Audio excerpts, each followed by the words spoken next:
Hello, everyone. Welcome to the Fake Book Club podcast. Why I had to read that off a phone, I don't know. We've been doing this for a while now. Where we talk about everything from movies, music, life, and occasionally the books that we're reading. Follow us wherever you find your podcast. Hope you enjoy the show. I'm Whitney, and I'm here with my colleagues, Tabrizia, Chris, Tessa, and Evelyn. You should also know who we are by now if you made it to this 6th episode of our podcast. We have two kind of a special treat for you all. We are going to be retelling or kind of giving you a play-by-play of the comic book series Paper Girls by Brian K. Vaughn. It's a sci-fi power friendship tale. That's one way to put it. Yes. From what we can understand anyways. Yes. And it's a 6-volume series where we all took one volume and we are going to retell it. But first, we're going to talk about our unsuccessful Well, alright. it's not our what? We're going to talk about our unsuccessful non-recording of Anime NYC, but it was a great panel in general. It just wanted to show with off. That. I was just like, our unsuccessful panel. Was it? It was an unsuccessful recording of a perfectly successful panel. Yeah. Thank you. Yes.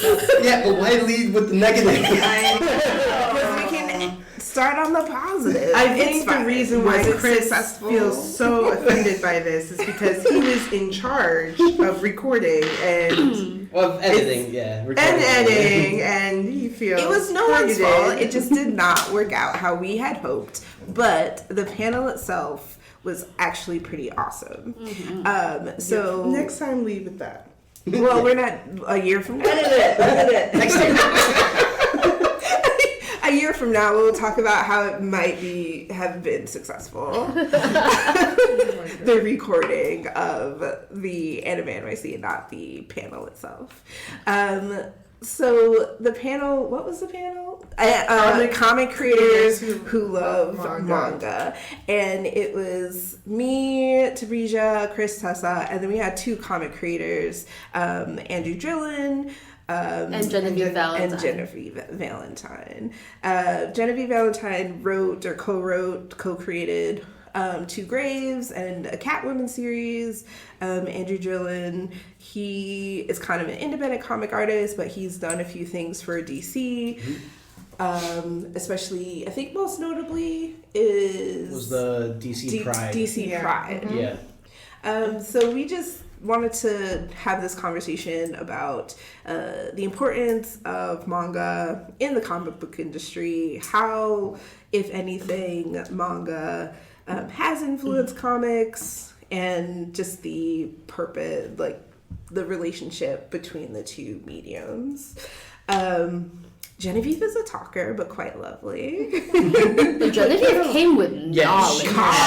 So much. Knew her stuff. No, it was excellent. It was really like wonderful for her to come on and like present like the like historical facts and like other like important like details about like how like manga was like permeated like comics like in the West.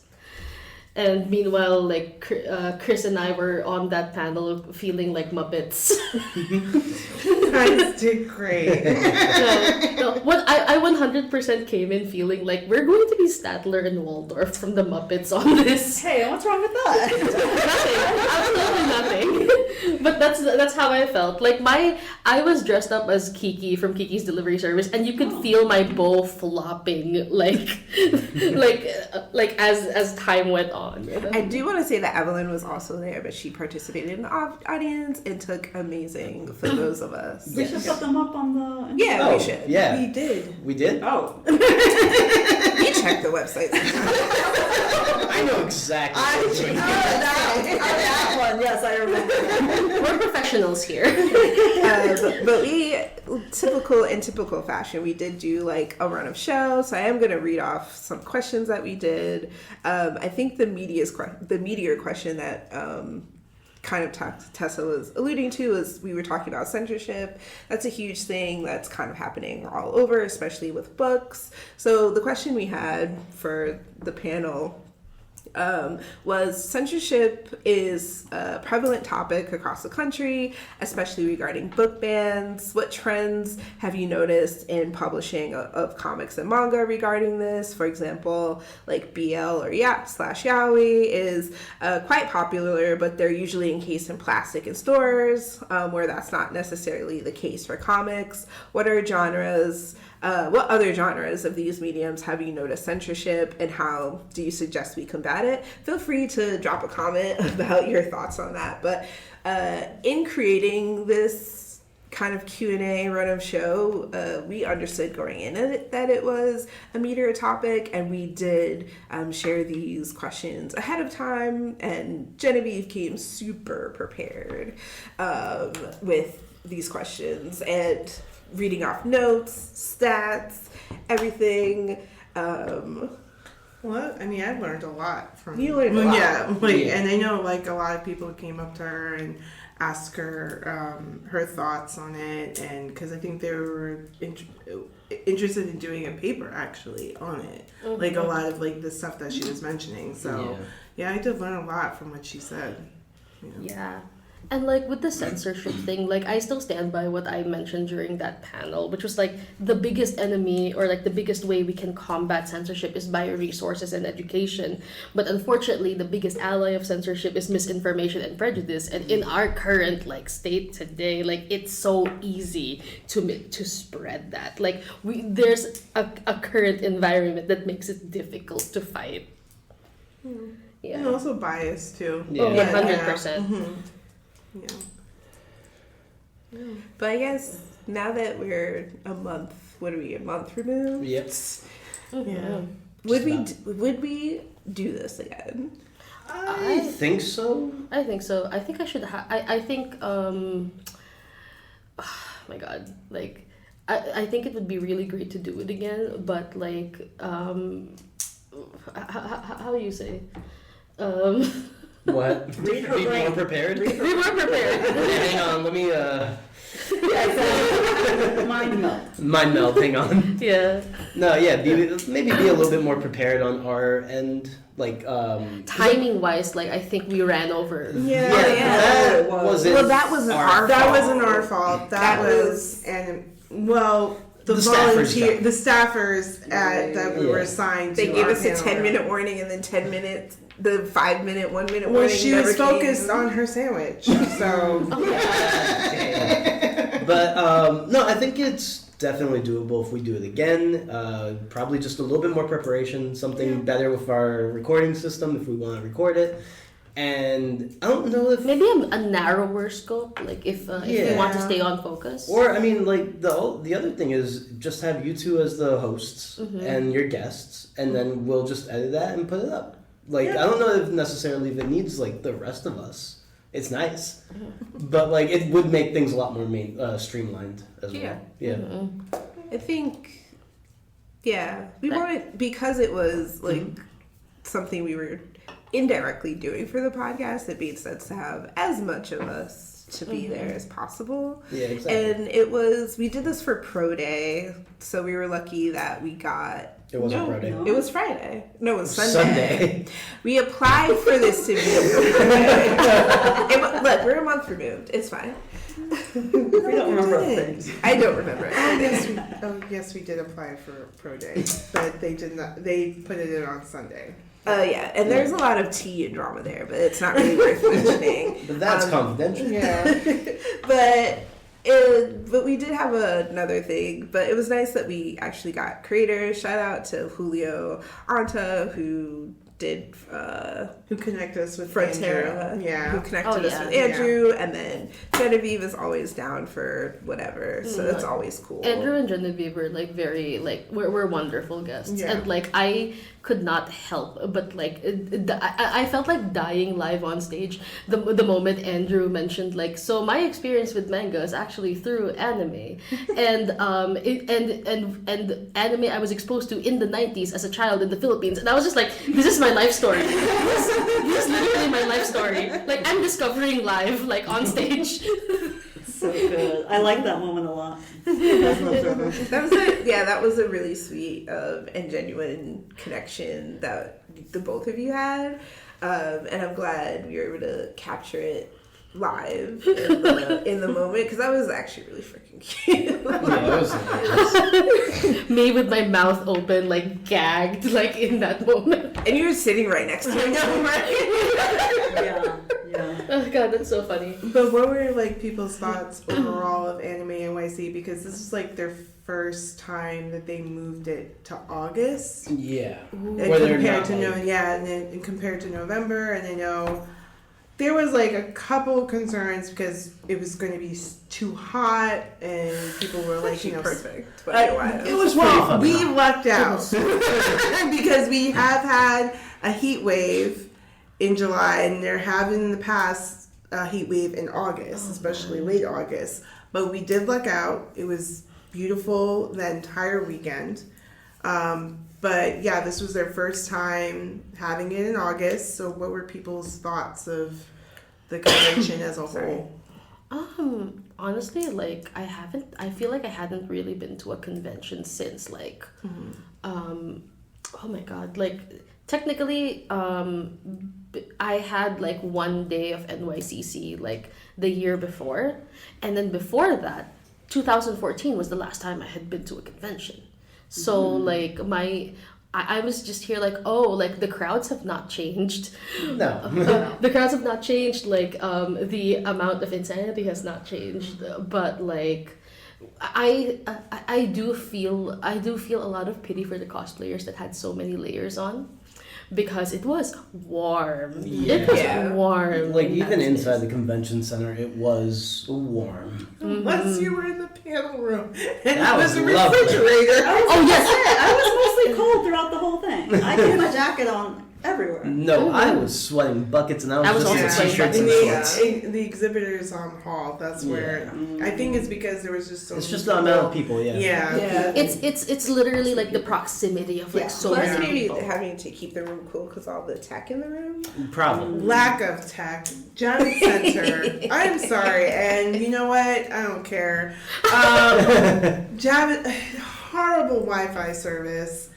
And maybe Historically. Historically. yeah, exactly. And maybe it's because the entire building is made of stone or cement, and the signal can't bounce around. But it was horrible Wi-Fi service. Yeah. Their free Wi-Fi is a joke. The Wi-Fi the exhibitors have to pay for is a joke. Yeah, there were several exhibitors that yeah. had so much difficulty like Like connecting to it, because some people had to pay via like PayPal or like via Venmo or like even just by card, and they couldn't like connect to the service that allows it to communicate. And that was so sad. That was sad for them, honestly. Yeah, no. Like Yeah, I This can is a shit. reminder: always bring cash. Yeah, I have to remember I that don't in the got next couple cash. weeks. I was poor in Anime NYC, and I was poorer afterwards. Yeah, you will be poor. Yeah. But I did like the fact that they were able to use the entire Javits Center, because Yeah. in like the In the past past, ones in November, they've had like this little, like they were not allowed to use the basement. It was just like very compact and everything. Didn't they used to have to share with another convention? Yeah, I think they Comic-Con. did. No, Comic-Con's in they used. October. Oh yeah, they used They used to to. share with And then Comic-Con. when it became bigger, they were like, okay, let's take this out Yeah. and then put it into November. Honestly, like that's 100% a good move, regardless, because Yeah. like they needed that space. No, they did, Yeah. and that was why they were able to have more panels and more exhibitors. Artist Alley was the Artist- biggest Yeah. I've ever seen. Having it on the show floor Yeah. makes so much more sense It really than did. Yeah. putting So it in the lower good. Yeah, part. and then Yeah. like they were able to use the basement, but they used it for like For games, and Oh, yeah, yeah. and like different. K-pop dance party. Yeah, exactly. So I think, I mean, there's always there's issues, but it is promising, and it is going to be back in August for next year. So that is something to look forward to. Let's brainstorm our panel ideas now. I mean, I'd be happy to like get back on, but like also you all know I yap, so We all I do. think, yeah, I feel like the timing issues were not our fault at all. It was, we tried to stay on track as much as we could. I think we skipped some. We skipped a lot We of- skipped a lot of questions Yeah. because we had to be our own timekeepers, and then I just felt bad because the transition to the next, we cut their time. Yeah. But again, that wasn't our fault because The person No one told was us. No one told us that it on was- her sandwich. she She was. I didn't even think about it. I think it was.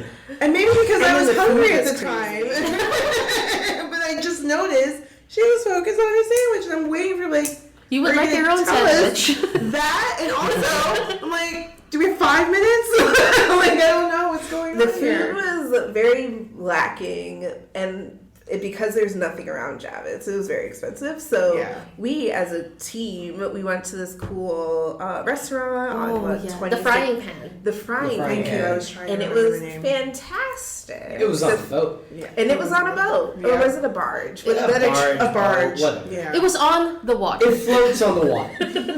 and It was a boat that was on a barge. and a train, and a train used to go onto it for some reason. Yeah. Back in like the 1800s or whenever. So, and we met with Tabrizia's cousin and his friends who were up for the weekend. They bickered the whole time, but what's new with Okay, Tabrizia? you know what? Let's Moving on. no, we can talk about that. Yeah, love, disdain, whatever. But It's sure, It's a general Spend- cousin, like spend time with him. Then you realize. But it was fun, and we got to meet some cool people throughout the day. Would do it again with everyone, but we understand if, however it works out. Hopefully we can do Pro Day again, but who knows? What I they're- mean, this was their first time actually doing a pro day. oh, So, that's true. Yeah, so hopefully it was a success for them. we got 2 badges. Okay, you gotta We edit all- that part out. Yeah. You did get 2 badges though. Because you got Pro Day and you got panel, and I got Pro Day and I got panel. Yes, and there we go. And that's all that we had to say on That's that. all we have to say on the matter. But We'll fix it in post. Yes. but 7.5 out of 10 would go again, and probably are planning to go again.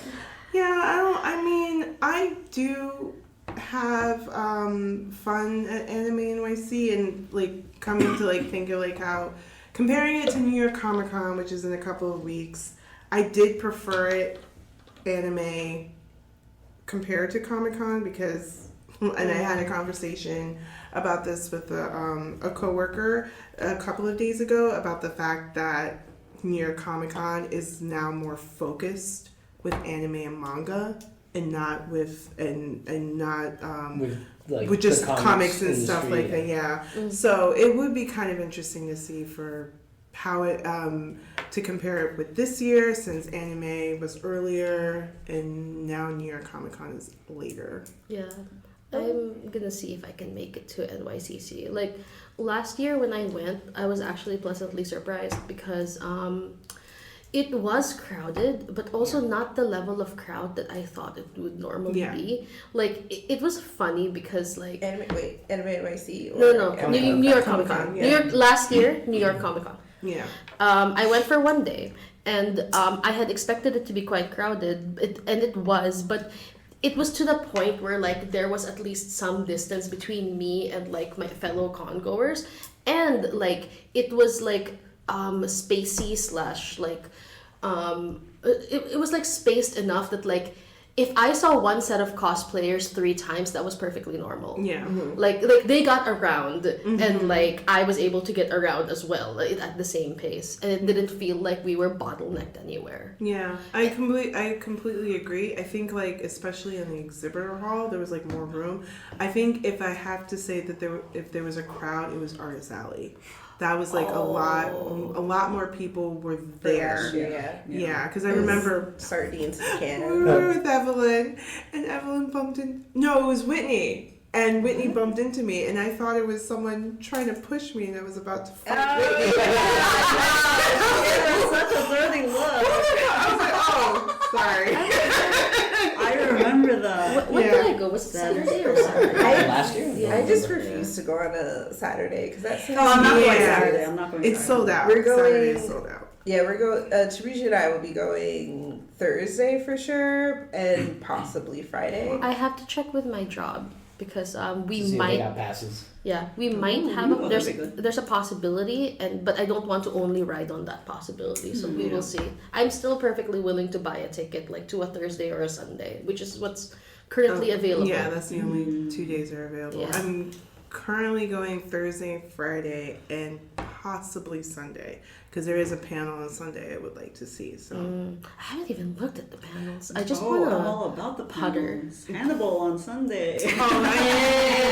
Yay! I know that mine is Dooley and James, but the rest of the cast of Psych is gonna be there, Ooh. and I was just like, Yeah. but I What? unfortunately can only What? go Thursday and Friday because I have to go upstate We for must buy a family stuff. pineapple for New York. But Yeah. do it.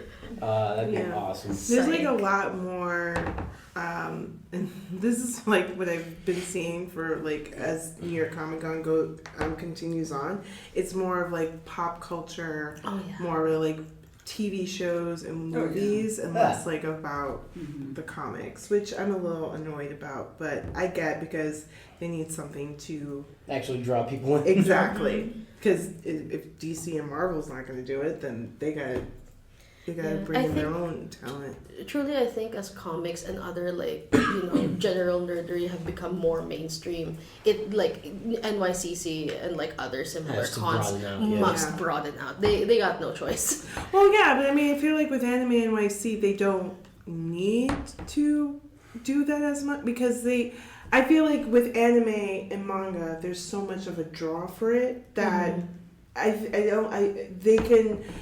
there's not really that much of need to like, do a variety of different things like compared to New York Comic Con what I've seen them doing. So There was okay, so this might be strange to jump to from there, but like there was a lot of D&D content like at Oh, yeah. oh, NYC. and there's So going to be that's why. more At Comic-Con. Comic-Con, yeah. Exactly. there's a It's lot. No, but making a resurgence. For yeah. or The last few years, it's definitely resurgence. Yeah. Yeah, and I'm just wondering here, like, Low is never where's Stranger Like- Things made it. Stranger Things made Yeah. it more mainstream, and then the like COVID lockdowns also Yeah. Oh, yeah. jumped it Yeah. up. Critical Role, Critical like Role, being like Critical Dimension Role. 20, yeah. Critical Role was a big presence at Anime NYC, Mm-hmm. like if I recall correctly.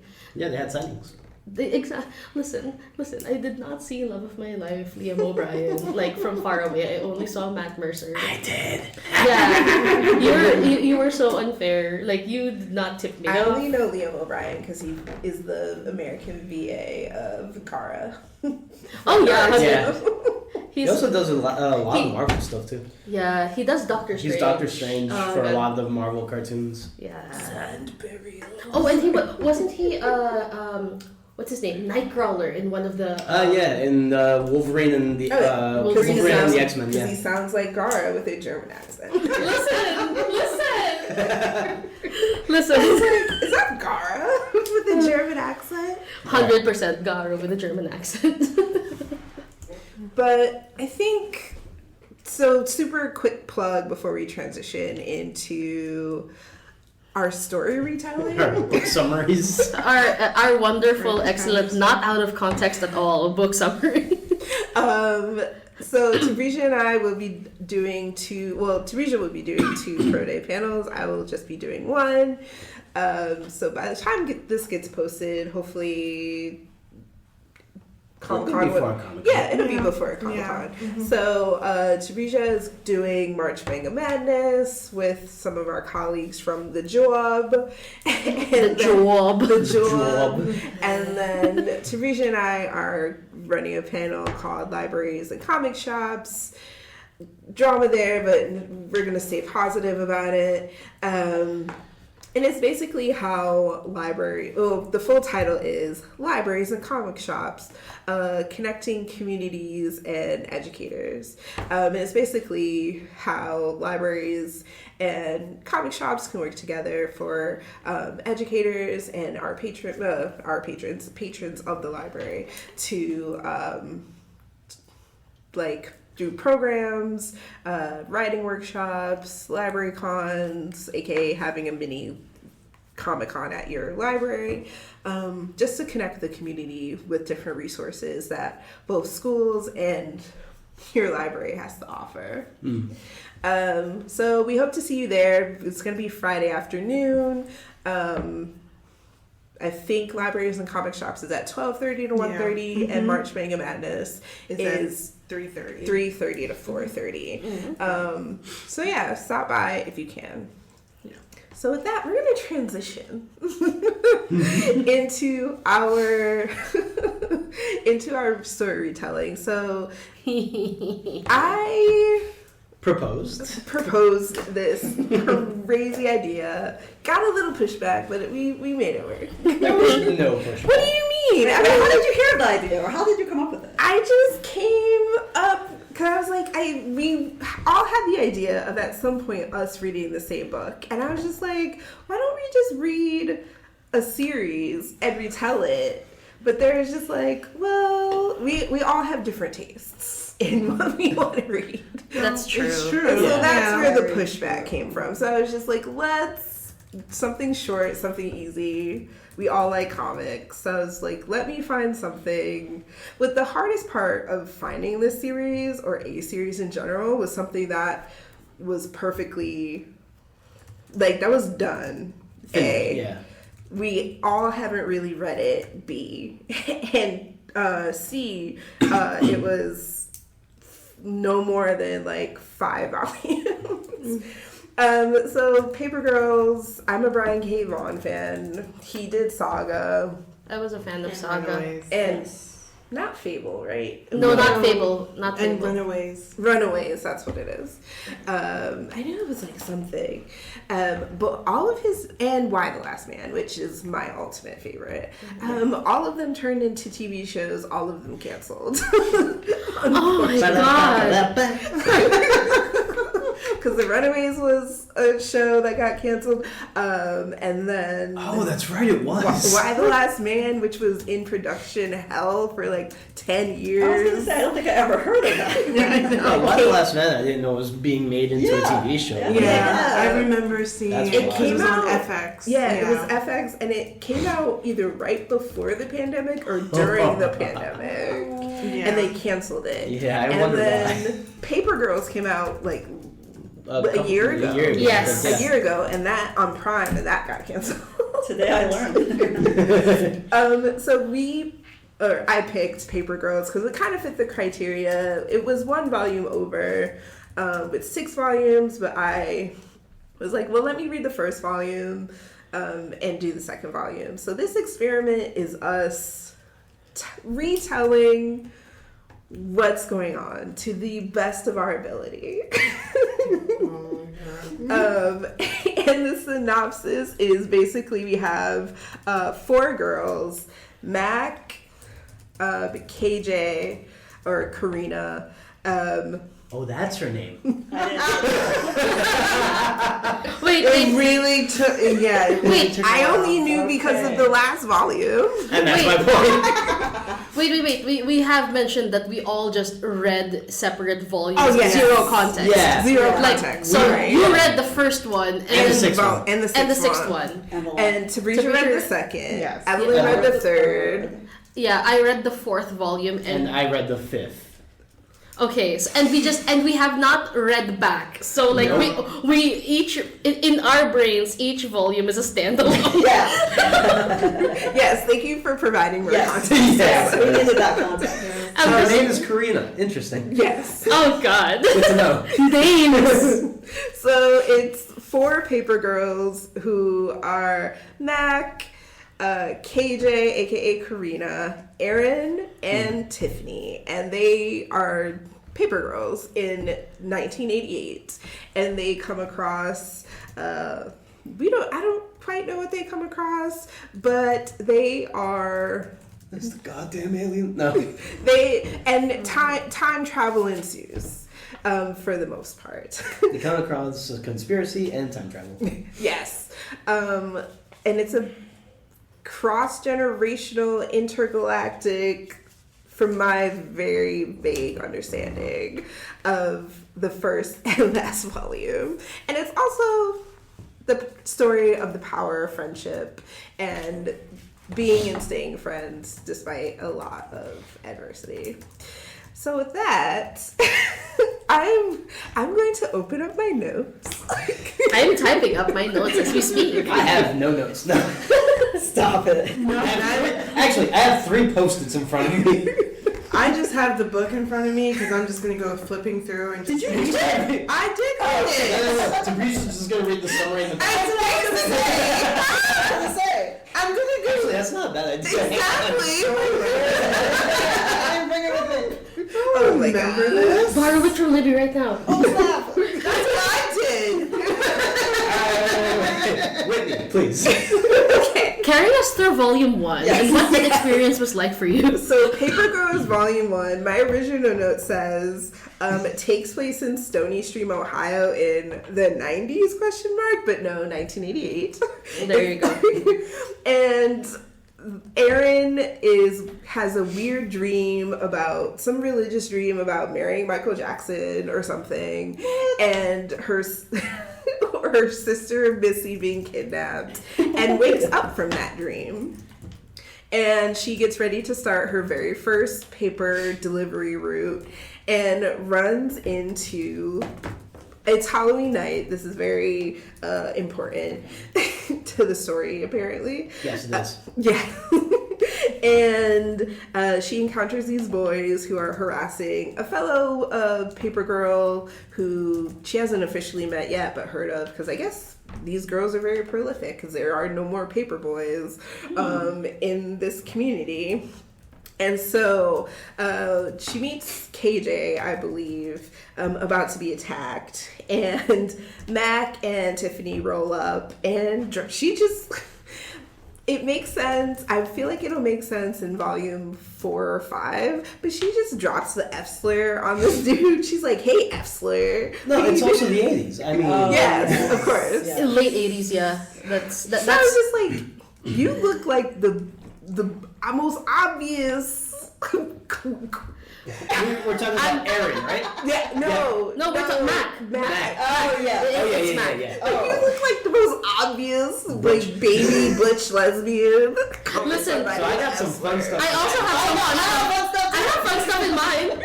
Alright, Tabrizia looking like she has not read this. I have, but I probably read the wrong volume because I was like, you guys are on screens like, there's fun stuff, there's fun. I'm like, what fun stuff? I'm so confused with this book. I know about Mac. Anyways, yes. And so they get attacked again by these shady figures dressed in black. They're dressed like ninjas. And they steal Tiffany's walkie-talkie, which she saved up, has 14 crystals, whatever the heck that means. I'm assuming channels, whatever. And they run off. So to seek revenge, they end up in a house with like some weird cyborg type space vessel capsule thing. It's both fleshy and made of mechanics and wires and all of that. And then a flash of light happens, and they all run outside, and they run into the shadow figures again, who turns out to be, they are also like humanoid type. I thought they were humanoid, but later on in this volume, they're like, we're teenagers with like wonky eyes and cybernetic enhancements on their face. I'm like, so they're kind of cyborgy looking. And I believe that is tied, based on a future volume, that is, it's a reason why they have all these cybernetic enhancements on their face and their body.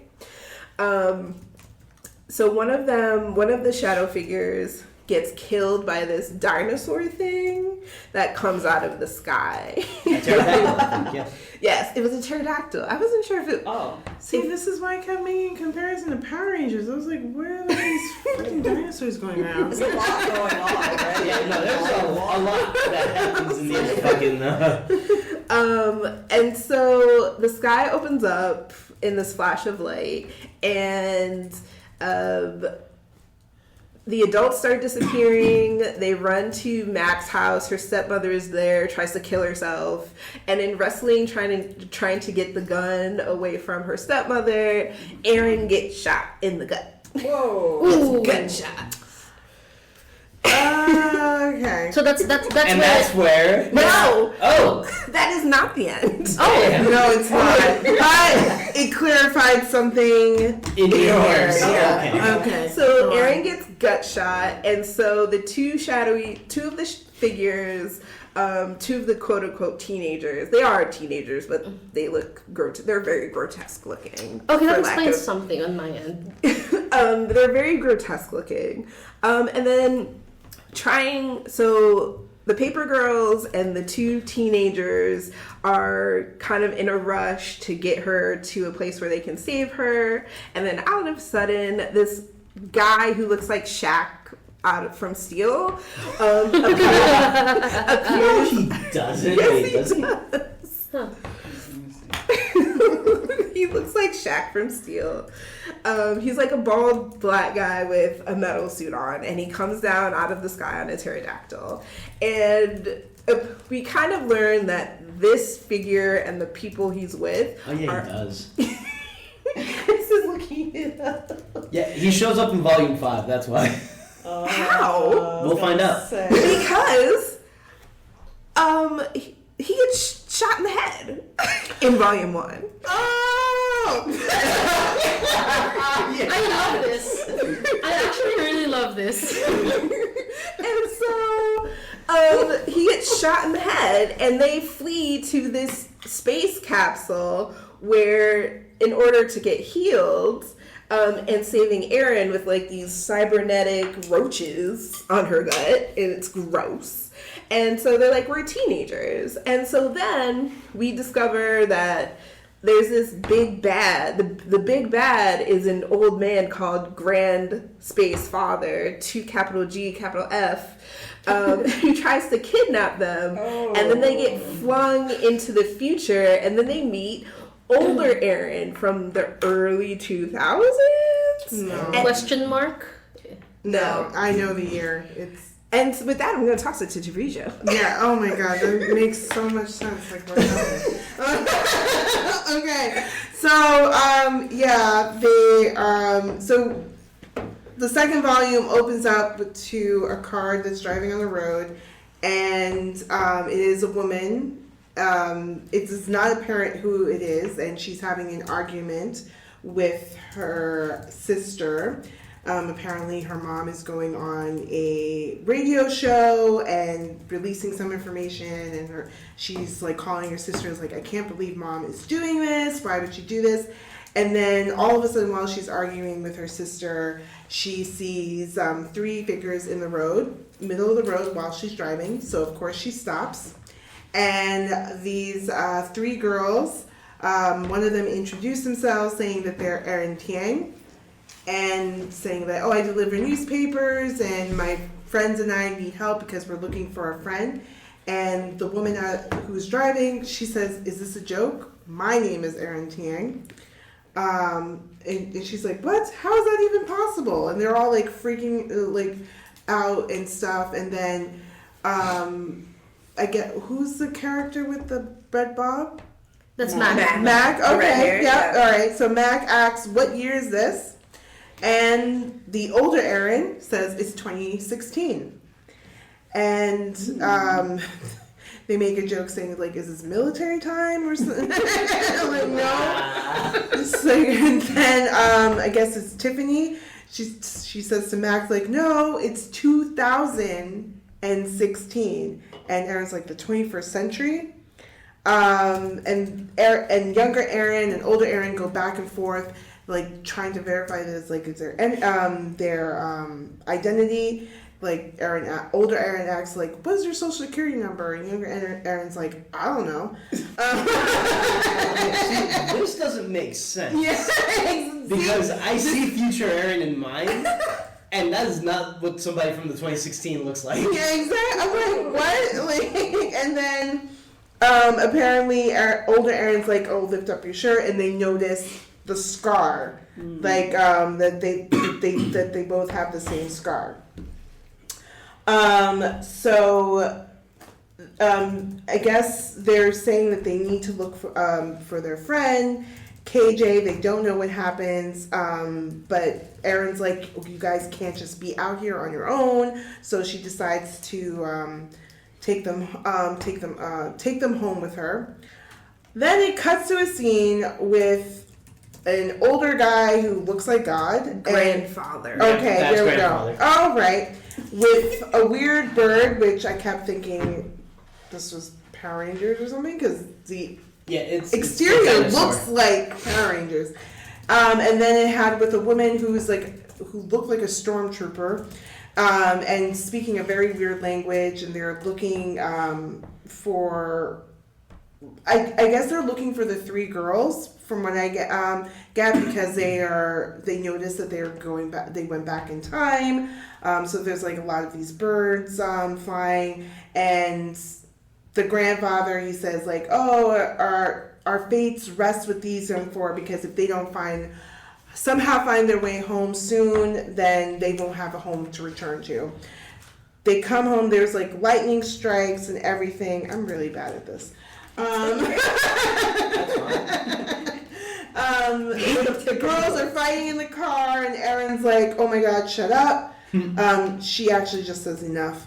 And she's like, this is a lot of process. And younger Erin is like wondering, like, wait, we still live in our childhood homes? Like, and older Erin's like, please don't say it like that.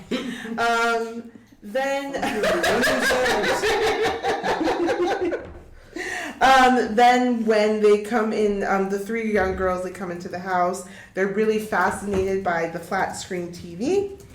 They're like, what is this rectangle television? Why is there no huge background in it? And like, look at the buttons.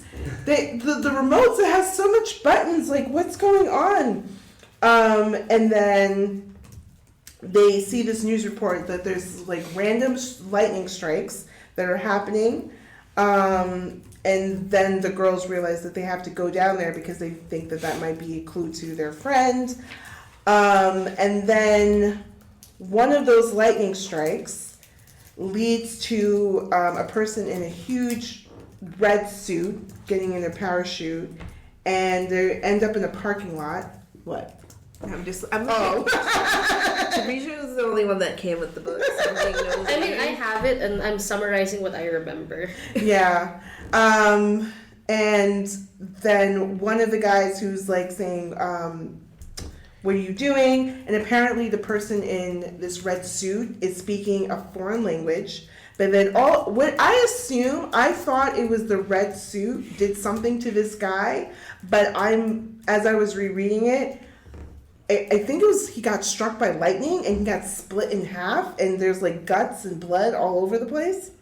And then when the person in the red suit takes off the mask, it's another version of Erin, who's speaking in a complete different language. So then they realize that they have this. We're back in the house, and then they realize that they have this device, which I kind of want to talk to Brian. Does he have something against Apple? Because Oh my God, yeah. because, I mean, we would be best friends if he does, because there's a lot of Apple references, and There does seem to be like an overall, like basically it's implied that Apple is going to take over and destroy the world. yeah, because It's then an overarching theme. yeah, because then when Erin pulls out her phone, her iPhone, they're like, "Oh my God, what is that device that has that same symbol that Erin found?" And then Erin, the younger Erin, pulls it out of her jacket, and then they realize that when younger Erin gives it to older Erin, it's connected to her. She can see things behind her eyes, and then she sees because there's like an AI kind of Alexa, Siri, whatever the Apple thing is called. Your user ID has been recognized, so it belongs to Erin. So she's able to see like a map before her eyes. Then we break into another scene, back to the person, to the other Erin in the red suit.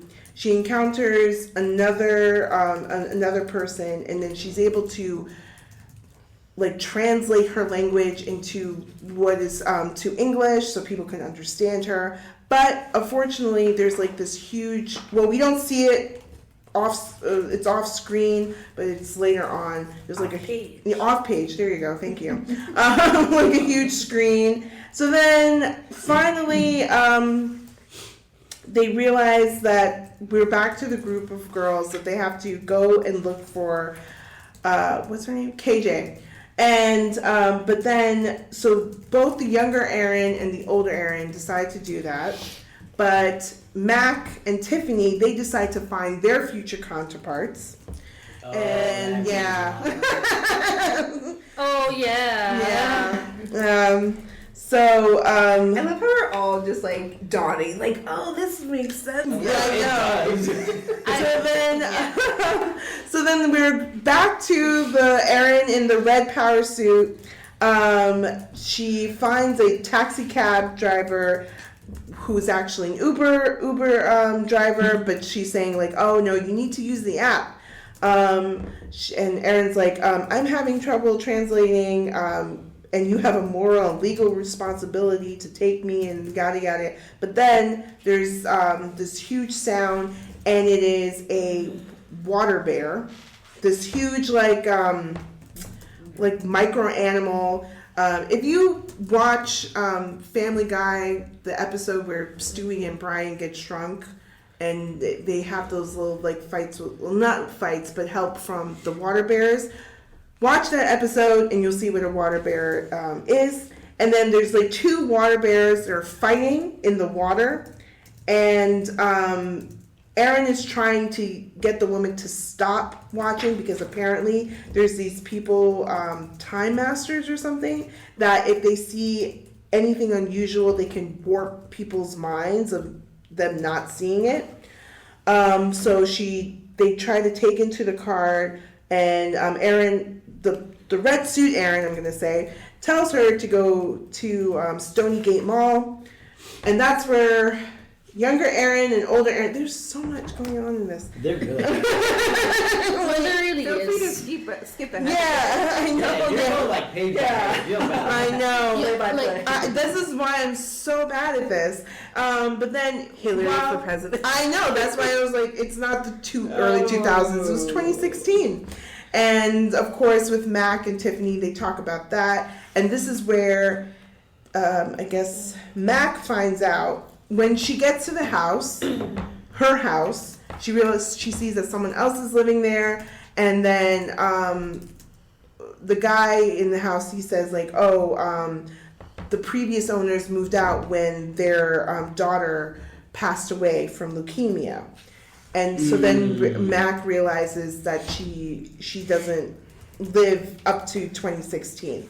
Oh. And so they're still trying to, so younger Erin and older Erin are still trying to find KJ. And then while they're in the mall, they see, When malls still existed. I know. The younger Erin, she sees what looks like a hockey puck like just floating in the air. And then when they finally pull the hockey puck, it says, "Don't trust the other Aaron." Yeah. And then Wait, do you mean hockey stick? hockey stick. Yeah, the hockey stick. It's like etched in. Oh, It says, "Don't trust the the hockey Aaron." stick. Yeah. The so then the Aaron in the red suit, she does save Mac and Tiffany from another monster that was coming around because they got That is sprayed the and same stuck, and so they saved them and they managed to meet up with older Aaron and younger Aaron, but younger Aaron is unsure because she's like, "What's going on?" It's this hockey puck says, "Don't trust other Aaron." Or stick, right? Stick. Thank you. Because KJ plays field hockey, no lacrosse. Yes. Okay. In field hockey. And then also on the etch on the other side it says, "Get to the fourth folding now," and then That's my summary. and then they are met with another water bear that comes into the mall, and they're fighting with that, and then also the person, Aaron with who's in the red suit. Bad Aaron. Yeah, okay. Well, we don't find that out until like later on, that they're trying to, I think she's trying to get them to do something, like, I forget. Yeah, fair enough. Yeah, it was a lot. It was- Yeah, she's trying to get them to do something, and she didn't appreciate. But I think she pushed them into into another dimension. No, but they escaped into another dimension, and then that leads into them being reunited with KJ. But then they're in this like huge landscape, and then they are and we ended with like this big pyramid with the apple symbol, and a guy with horns, devil horns, kind of, and Goat it said man. "Goat Man." There we go, and it leads with "To be continued." I never want to do that again. That's hilarious. No, I will say, like, You did have a meaty section. Yeah, I really Mine did. feels like it's wrapping up a lot of plot points, so Yeah. mine is Mine- nice and like. I was literally telling Chris that like volume 4 is literally like all exposition. Like there's so much that gets explained in volume 4 that when I came in, even with zero context of all of this, I'm like, oh, I know who the 4 girls are. I know that there's like something going on. I know they're coming from 1988.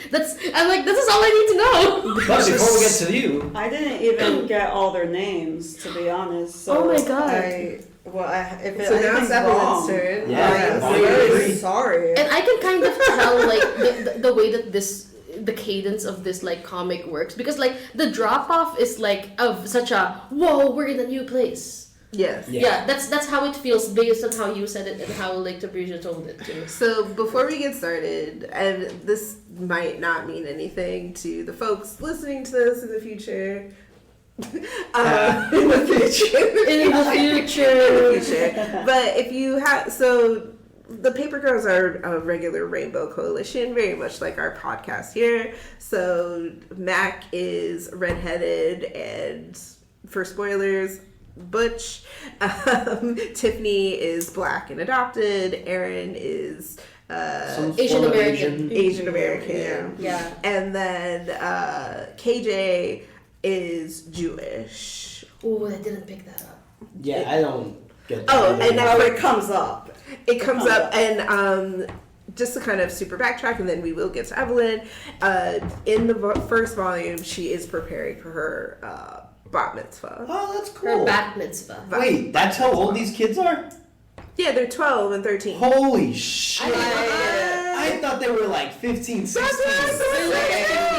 I have some notes on that as well. No, yeah, they're It's 12 really and 13. Wow. Sorry. No, they are What? not. Sorry? Well, that's the artist's fault, don't you think? Yeah, like, Yeah, it really was. I mean, look, drawing kids is hard regardless, but To be fair, Yeah, like like, between 12 and anyone 16. who has read The Babysitter's Club as a youth has a very skewed version of like what 12 and 13-year-olds look like. Yeah. Because this is the same. The original artwork on the Yes. cover. Oh, yeah, they look like- not. They look like I mean, have 18. you seen the Renaissance like paintings of baby Jesus? Yeah. That is just a small that is man. awful. Yeah. Yeah. So A small man. that is just simply a small man. Bad Like, proportion. I do like the art though. Like it's a very Yeah. they're all very emotive and like they're all like this is good teenage art. If I will give it that. But that's Like, what I'm saying. I thought they were like 15. Well, that's the 16. problem. Yeah. It shouldn't be teenager. I don't know their age. But Well, apparently, Well, if it's bat because- mitzvah, then it's 12, 13. 13. Yeah. Right, because the teenagers that they encounter that are attacking KJ, they are actual teenagers, Yeah. and then the cyberonic characters, they're also teenagers. They kind of emphasize. I didn't that. see any of them, so. Yeah, no, Yes. it's I don't because have they context. die. Oh, They I did not see die. that. But now it's Evelyn's yeah. turn. Feel free to like you know just truncate it. Cause Yeah. like I mine despite how many like It's how much truncated. It's gonna be a lot shorter than Tabrizia, that's for sure. yeah no, like despite how long Hopefully my less thing looks. confusing. Hopefully less confusing. That's just a lot. No, yeah. It sounded like you had one of them, like. No, it's pretty thick. It's It pretty was like thick. action. It was like because they had the action with the Aaron in the red suit, and then they had the action in the car, and then You they had also action. you also definitely had like a bunch of doubles like Yeah. that gets so like that gets Yeah, 'cause you confusing. get double O Tiff. Yeah. Anyways, yeah. So, anyways, So I didn't get double, so. Wait, double O Tiff? yes. That's Okay. a double of you know. The year 2000. Okay, okay. Oh no, year 2000's Tiff is mine. For the, Oh, it's for yours. the sake of time, let's go. Go, go, go. Yeah. Okay, so volume 3. We open with an object flying in the air, and I can't tell if it's a brain or a ball of poop. It's like muddy or something like that, and it has like a weird center in it. It hits a ponytail brunette in the head who's wearing a field hockey or lacrosse high school uniform. I don't know which one it is. 4 of her teammates appear, and one calls her a racial slur for a Jew. Naturally, she doesn't take it well. She's about to hit her with the hockey stick that she has when an elderly woman appears between them. She's floating in the air. So the brunette knows her. She calls her Bub, guess it's her grandma. And her arm has a numbers tattoo that Holocaust survivors have, but the girl doesn't recognize those numbers as being correct. So Bub warns her to look behind her. So if floating Bubby was an indicator that we are not in Kansas anymore, it's the next panels of her teammate tormentors looking like zombies and vomiting a stream of blood all over the main girl that really cements the point. But then the girl awakens, but her current situation is little better. She's with 3 other girls in the forest around the campfire at night, and there's a mysterious demon carving on a mountain behind them. So the main girl's name is KJ, I got it at that point, and one of her friends is reading a newspaper from 1988, which she said, quote, teenagers from the future brought her. I didn't know what that meant, I just wrote it down. So we're in a time That's probably travel. Aaron. So after some combo, they realize one of their friends, Mac, is missing. And so cut to Mac, who's alone by a river. She's debating whether to smoke a cigarette, when a mysterious cave-womanish person appears behind her with a bow and arrow aiming right at her head. A comet flashes in the air, and it's enough distraction for Mac to push the cave woman and divert her arrow. So they scuffle, but her friends arrive in just in time to help her. But there's another complication. The cave woman has a baby in a makeshift carrier on her back. Yep. The cave woman yells at them, but it's unintelligible. I know who they are. Not long after, a big monster, it's like Godzilla size, looks like a giant otter or anteater, I can't tell. It comes out of the trees and it pushes Mac into the river. KJ jumps in after her. So then we cut to a different part of the forest where a capsule descends from the air and a pink mohawked astronaut emerges. Dr. Quanta Braunstein, project leader at Apple X. And like, Apple, they're still around or something in the future. Anyway, her tech reads the time as being 11706 BC. She says, I guess I'm the woman who invented time travel. So we cut back to the other girls with the cave woman fighting the monster. Her arrow lands a hit on the monster's neck. The monster falls down dead, but also the cave woman faints. So the girls quickly take care of the baby still on her back. At this point, one of the girls reveals she has a choker she took from future me that works as a translator. So then we cut to the riverbed where we see KJ pulling Mac out of the water. She gives her mouth to mouth and Mac is revived, but she is mean to her savior. KJ is all, I saved your life, and Mac is all, no one asked you to. Apparently she got a diagnosis that she wasn't going to live that long. So it's finally morning, and back with the cave woman who's wearing that choker so that we can understand what she's saying because it translates for her. She speaks about Dream Woman who told her she had to follow a fallen star, and in order for her son to live, she had to retrieve their lost treasure from 3 men. Sound familiar? But the cave woman insists these are not 3 wise men, they are murderers. So back to Dr. Brownstein, recording data from this prehistoric environment. She's then attacked by a muddy caveman, but puts her shields up and tasers him. But wait, there's another caveman behind her. He knocks her out. And one of the cavemen has a helmet and a rain gun. So KJ and Mac are on the side of the riverbed, clothes hanging to dry. They're deciding whether to go to the comet thing they saw or back to the other girls. But oh no, Mac tells KJ she's bleeding down her leg. She's got her first period. No. Stars! Tangential, but for some reason, like I told you guys, I assumed these girls were in high school. So now I have to gauge them to be in middle school because, most girls get their periods at 11 or 12 or something like that. Anyway, back to the cave woman, the baby, and the other girls. The cave woman has some techie objects on her person. A random portal appears, and the cave woman calls it a magic shithole. And she says objects fall through it. She warns the others not to go near it. Meanwhile, KJ and Mac catch up to the capsule, which is hanging from the trees. They inspect it and find not much of worth except for some futuristic boots. From high up, KJ can see sparkling objects in the distance. She says they have to go to it. Back with Dr. Brownstein, who is tied up, hanging upside down from a tree, and she's a captive to the 3 cavemen. She notices they have artifacts from the future. One of them, using a different kind of translation device, asks, "Where is our son?" Cut to the cave woman's baby crying. The 2 girls try to console it while the cave woman is on alert, ready to attack, and none too soon because they hear a roar off screen. Back to KJ and Mac, they come across some patterned, upside-down, pyramid-shaped thing with tentacles spewing that magic stardust KJ had talked about. They don't know what it is, but KJ touches it, and she's stun frozen as she sees various images in her head. The first is Dr. Brownstein with blood on her face.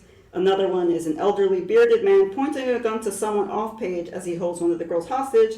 And then finally, KJ and Mac kissing.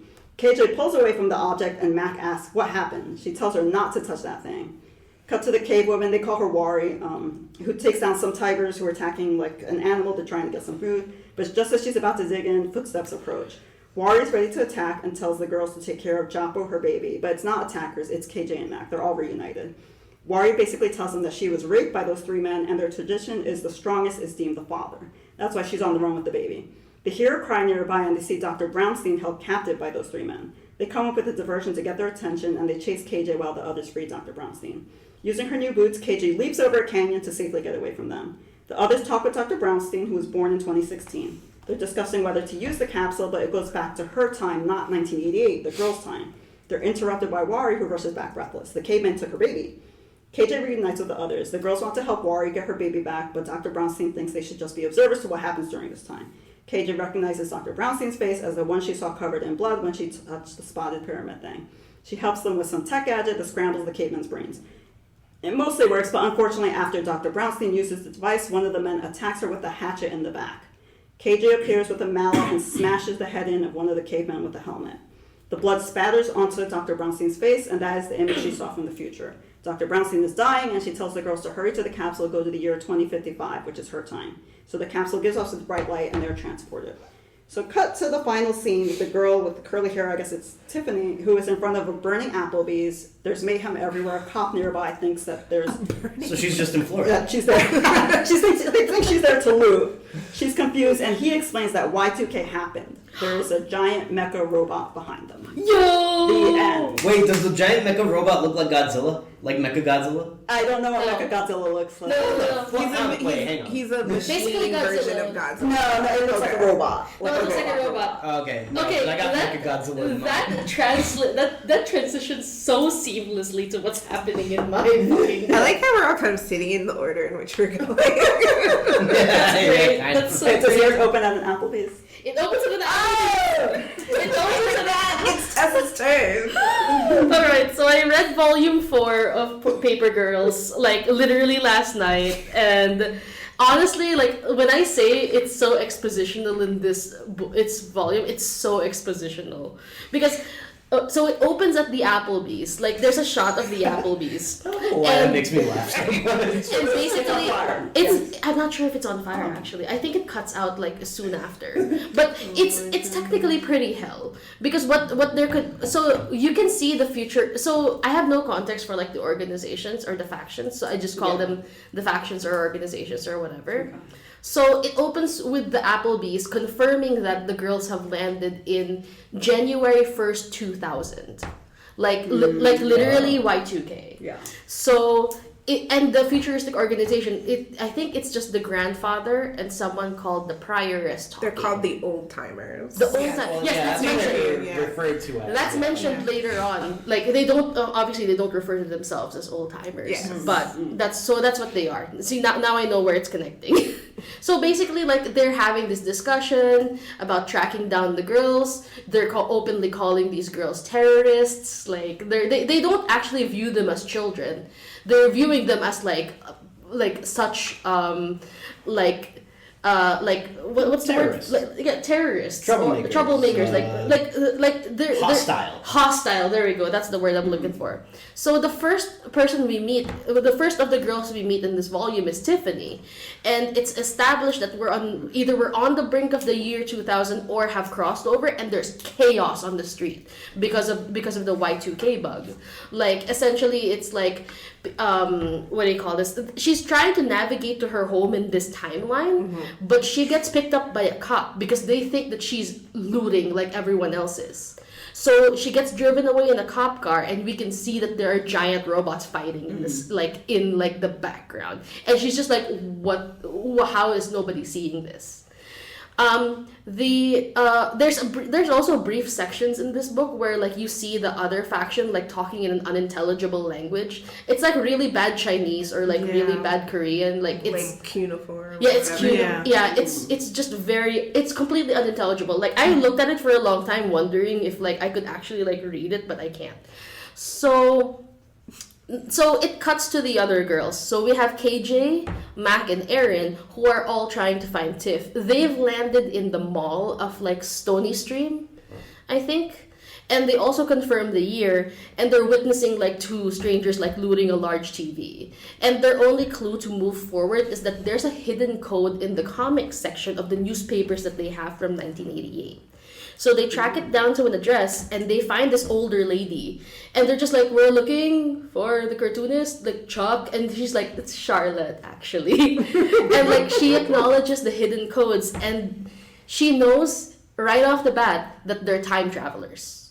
So like this old lady, she's got like this bob and like thick glasses, and it's just like, they're just like, "You're time travelers, and I'm your biggest fan." And it's a full like murder board like in the back with like the newspaper articles and all like maps and shit. And it's basically revealing that like she's been tracking like this entire this entire quote unquote time war like for a long time. And essentially like the gist is like she explains to the girls that there's time wars going on, and there's two factions at war with one another, the old timers and somebody else, I guess, because she keeps referring to the old timers.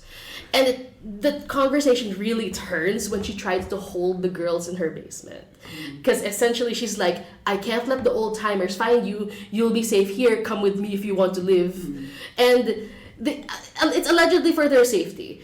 But of course, these Can't girls trust anybody. No, these girls can't trust anybody. So the girls escape, and they lock the cartoonist in her own basement. And they deduce that in order to find Tiffany, they need to find her home in this current timeline. So unfortunately, the police car that Tiffany is in crashes because of the warring robots, and Tiffany escapes. So she finds her home. Like I'm really like speeding through it as best as I can. No, it's fine. Yeah, she finds her home. She finds it empty. Like there's a lot of like happy fucking New Year like stuff going around, and it's empty except for this one super intimidating goth like sitting in a chair like I don't know, dude. Like it's the gothest man I've ever seen in my life. He looks like the Crow. He looks like the Crow. Thank you. Yes. I did not read. I just guessed. No. He looks like the Crow. Basically, he's got heavy eye makeup. That He's is the pale. gothest, yeah. He's got like a tight leather vest on and like these like disconnected sleeves. And he's like, "Who are you?" You know. And essentially, she like Tiffany fumbles. Because she's just like, "I'm looking for Tiffany. Like, it's my older sister." And he's just like, "Huh." And he's like, "Tiffany's my wife." Oh. So, like, a bomb drop. Imagine, like, she manages to convince him, like, that she's Tiffany from the past. And eventually the girls make it to her home. And, like, of course, the goth man is just like, what the fuck is going on? His name is Chris. It wasn't me. Yeah, the goth man's name is Chris. And at first they retreat into the basement because the wiring robots are, like, crashing on the house. And it's revealed that only Tiffany can see the robots. Like, she's the only one among this entire group that can see the robots. In the meantime, they're like, oh, if you're in here, the current timeline's Tiffany, the 2000s Tiffany, is, like, out there somewhere. Mm-hmm. So they go searching for her, and you find the current timeline's Tiffany, like, completely different from the Tiffany that you see, like, she's got dreads that are colored, she's got her Discman at her hip, like, she's not as goth as Chris is, but you can clearly, like, tell that she's, like, you know, alt. Yeah. She's cyber goth. She's cyber goth? That's technically with that fashion. Yeah, the color. Because she's got the red dreadlocks with what's I did not identify that. She's got piercings. She's got like, face makeup and stuff like that. Yeah, that's more cyber goth. So there we go. We've identified straight up goth. Yeah. We've identified the thing. So she's trying to shop at a closed convenience store, but the shop associate can't let her in or shop because he's really drugged up and hallucinating dinosaurs. Like, and he lists off, like, all the prescriptions he's on, which I thought was really funny. Oh, and Tiffany gets accosted by the alien forces that are, like, speaking the unintelligible language. She manages to escape, and she runs into the paper girls and the goth man, Chris. And the two Tiffany's manage to connect, and they kind of, like, talk about their shared future a little bit, like, after, like, you know, the after you like, kind of, like, settle into the fact that you've met your, like, past self.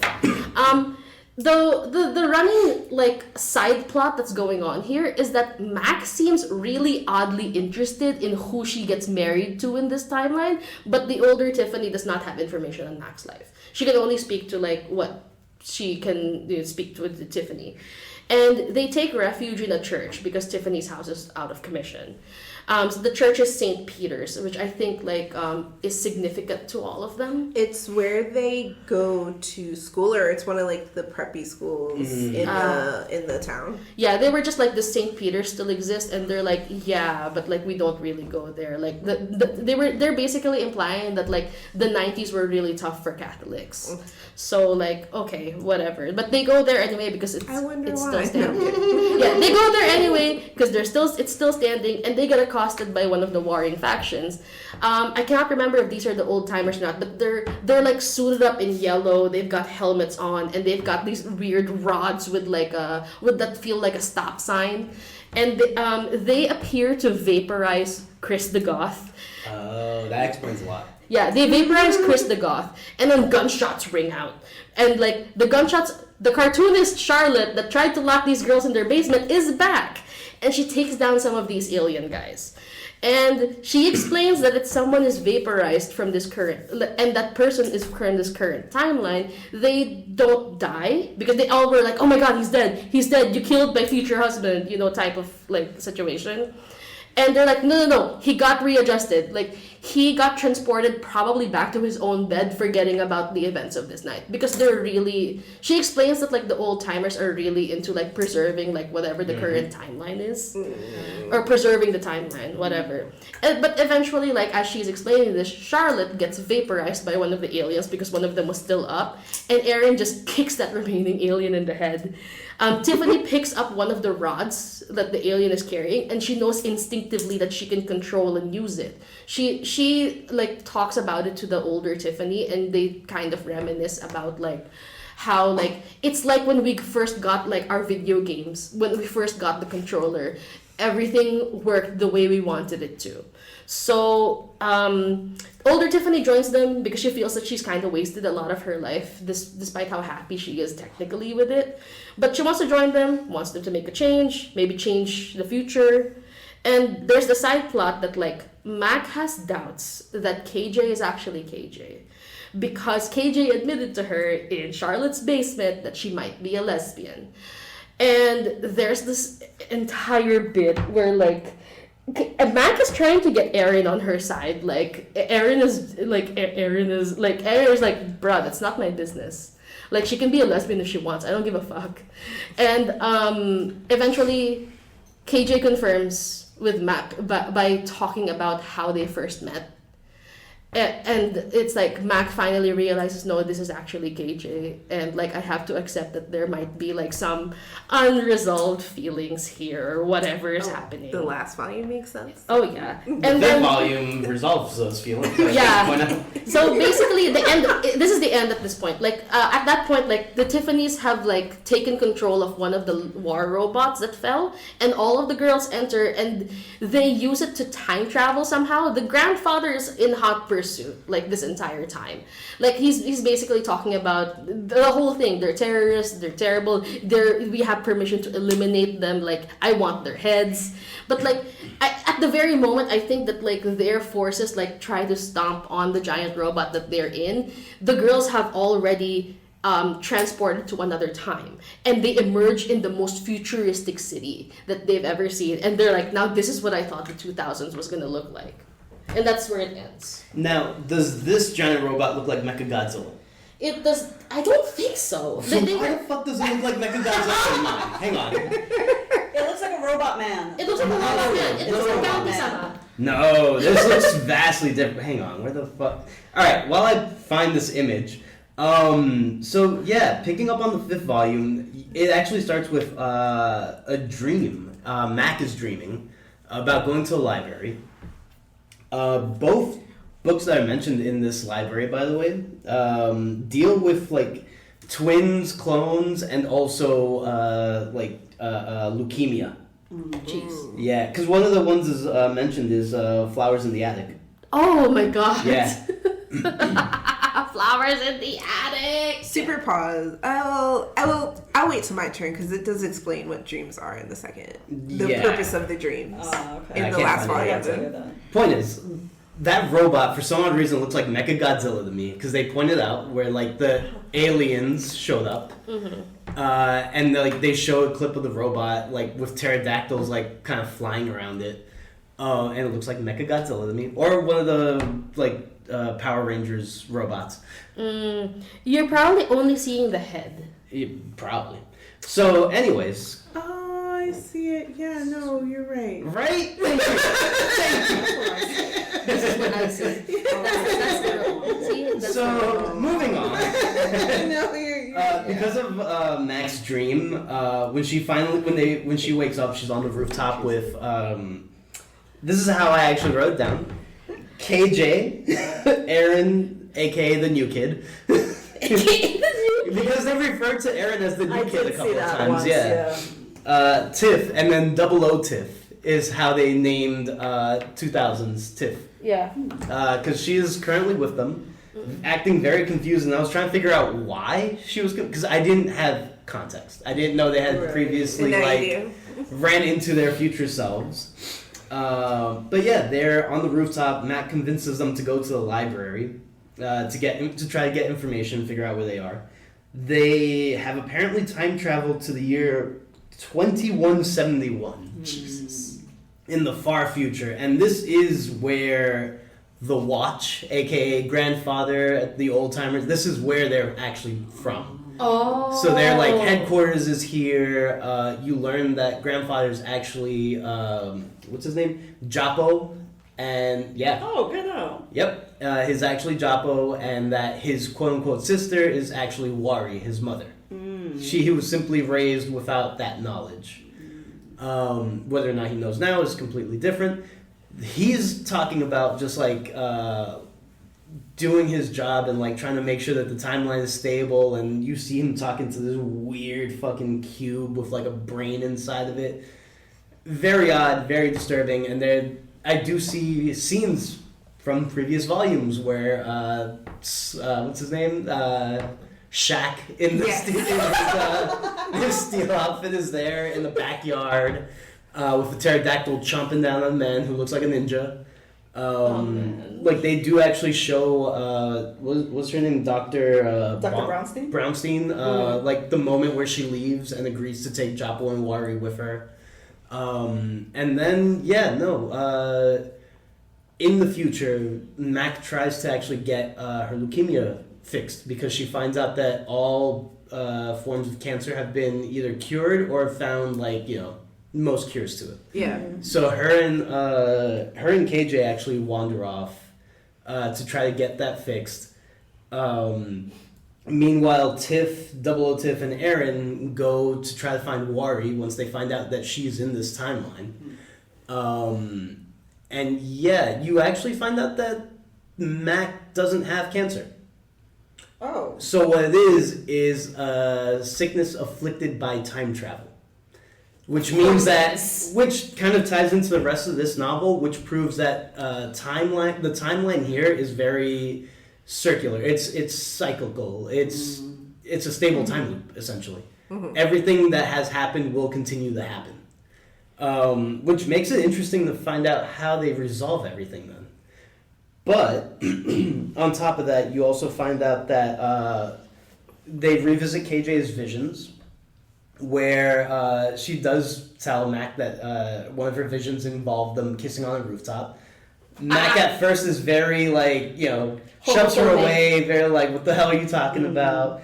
There were some strong homophobic vibes. That internal homophobia was kicking her out. That's why I wanted to make sure I mentioned it in some way on my volume, because I was just like, this seems to have been brewing. And I'm just like, it's clearly established Mac is homophobic in some way. And I'm just she's very, very... And I'm like, this looks important. Until she isn't. Because she eventually does, after they find out about the whole she's going to die regardless thing, she does, they do eventually kiss on the rooftop as, the rest of their friends... as Tiff and Double O Tiff run up to the rooftop to join them, telling them that Erin has stayed behind with Wari because they found a secret code left behind from her future self. And so she's trying to decipher what it means because it's telling them to go to the central tower where the watch is located, and that's how they can travel back into their times.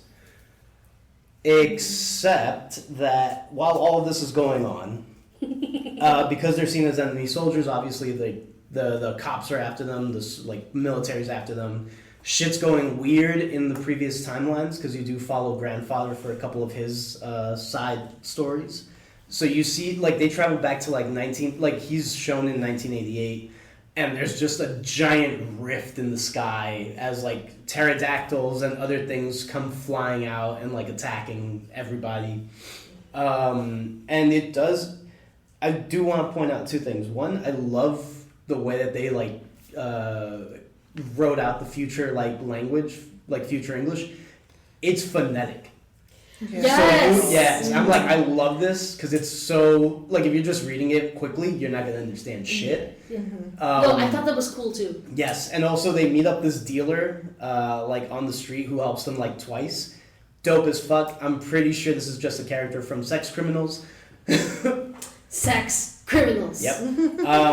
But as all of these plot lines are coming together, Double O Tiff sacrifices herself to save the girls. So Tiff witnesses her own death, which is wild.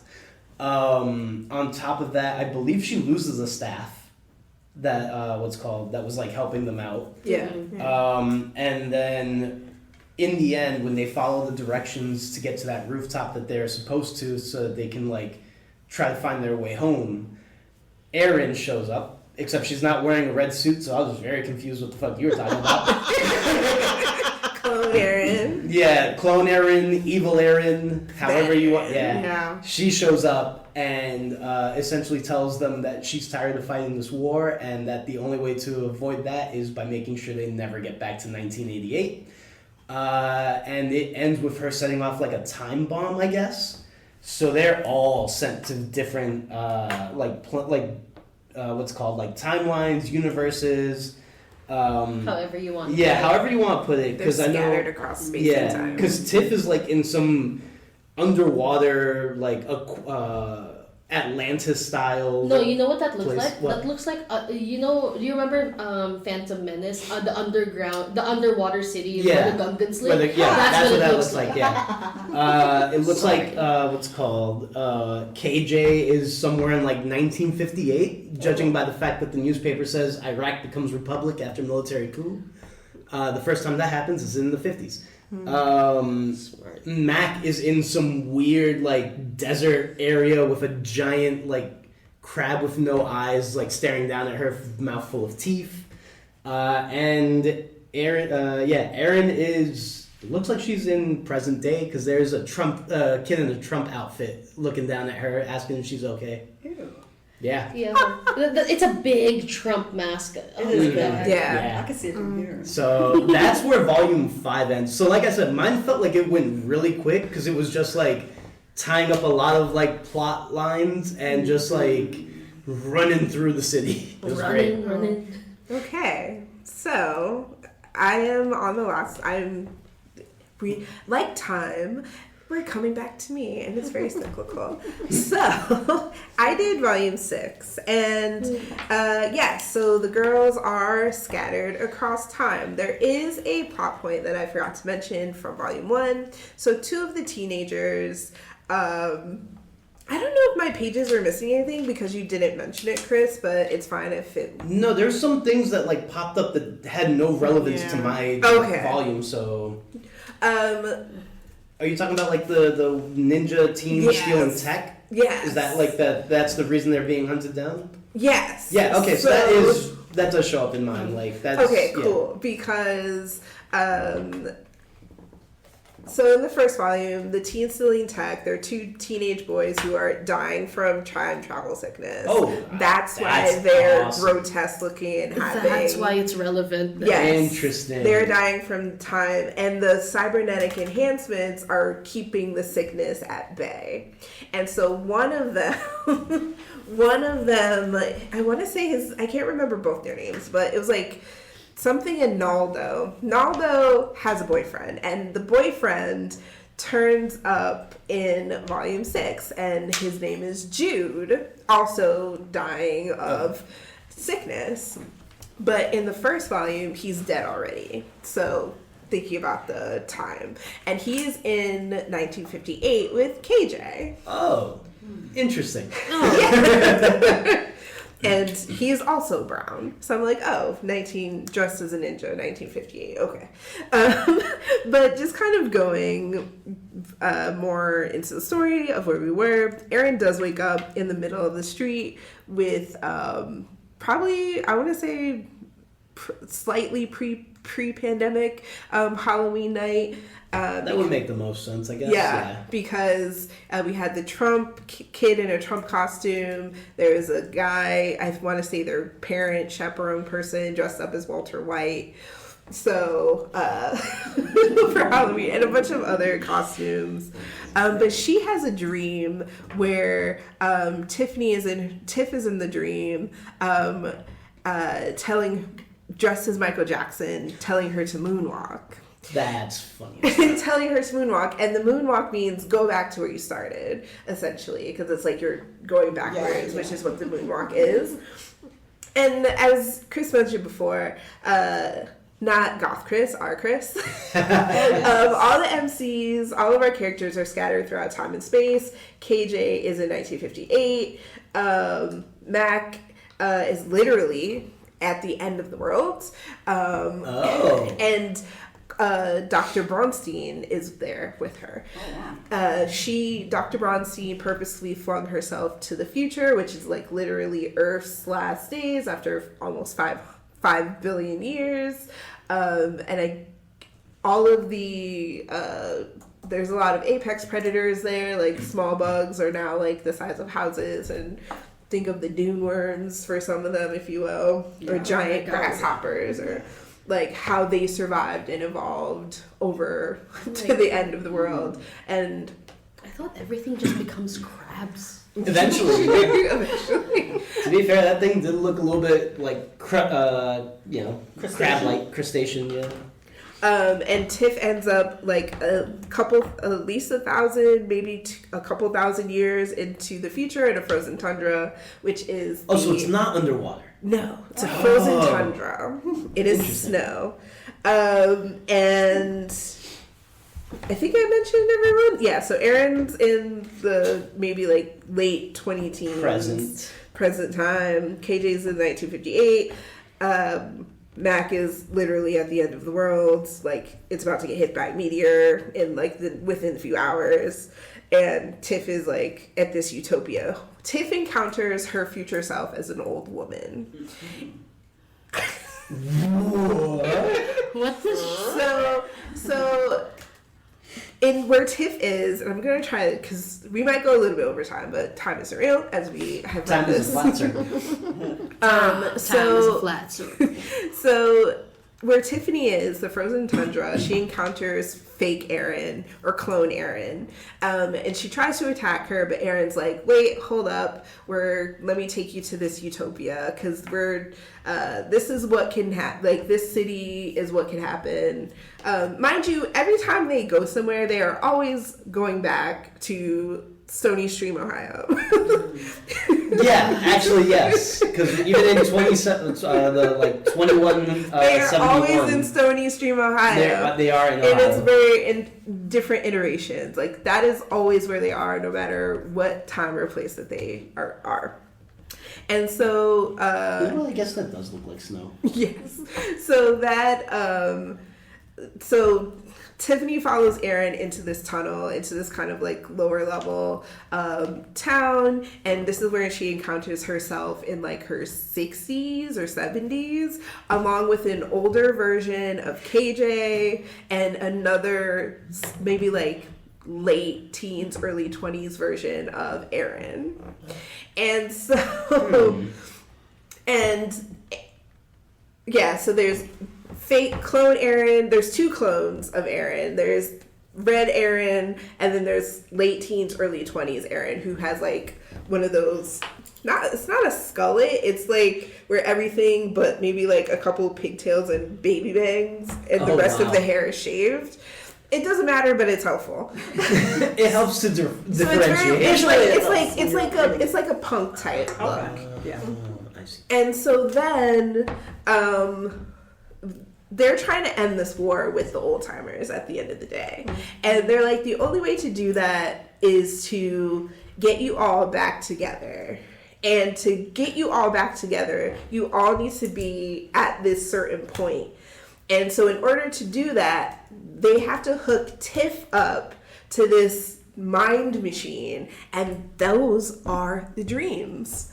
Because she's been sending them messages. Yes! That makes a lot of sense. Messages through dreams. So I didn't mention this, but in what's called Mac's Dream at the beginning of Volume 5, the lacrosse stick shows up again.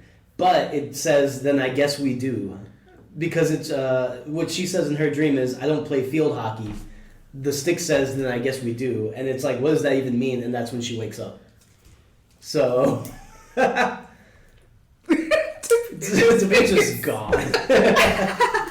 So Tabrizia's not following.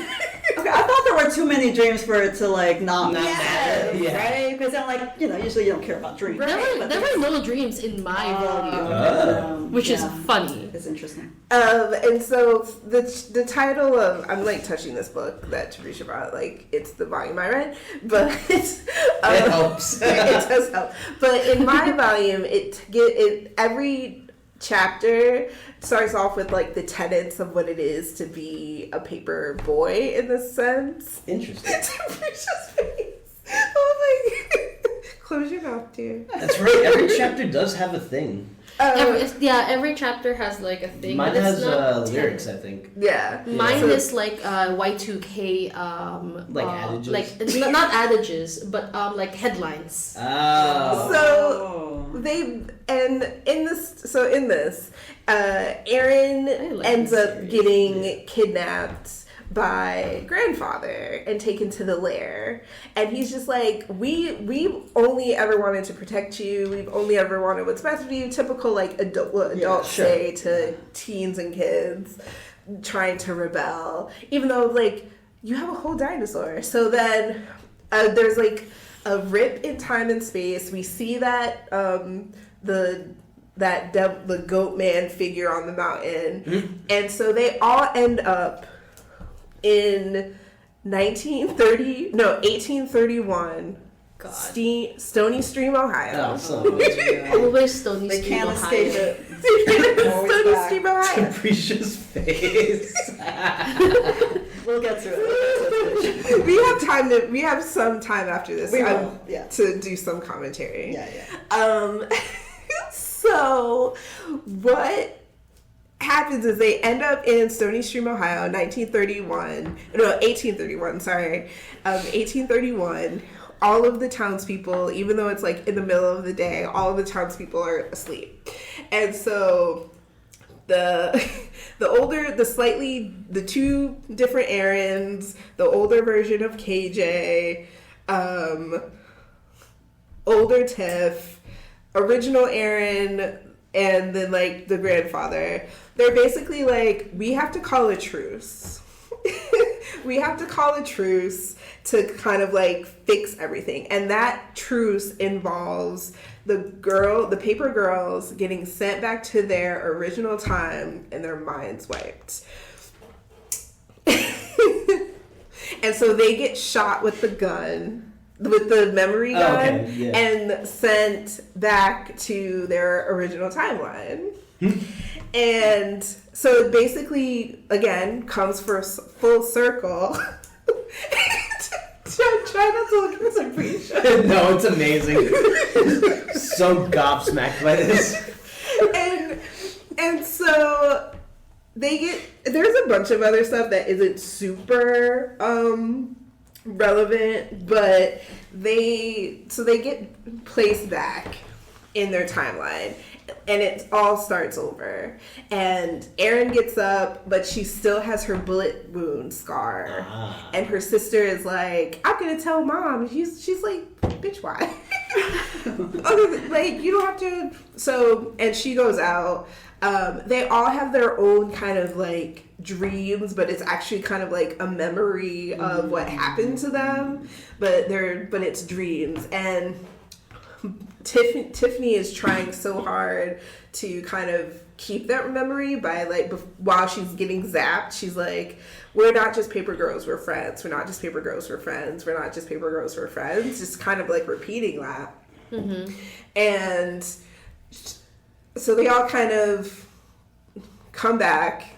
The teenage boys who were bothering them in the beginning are bothering KJ. They corner KJ, and they all meet up to kind of save her. And the past does slightly change, because instead of Matt going, hey, F-slur, she's like, hey, fart mouth.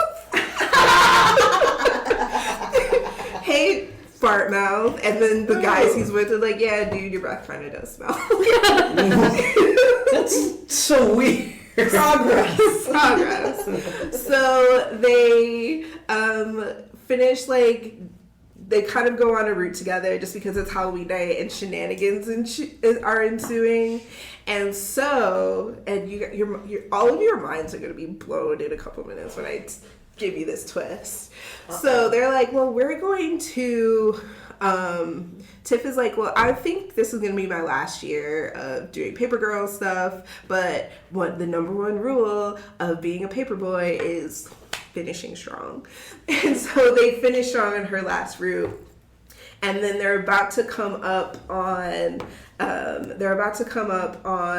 stoplight and turn, but this red station wagon cuts them off and doesn't come out, doesn't stop anything. And then you see a Jeep full of drunk dudes passing by. So the red station wagon saved them, doesn't get out, but then just drives off.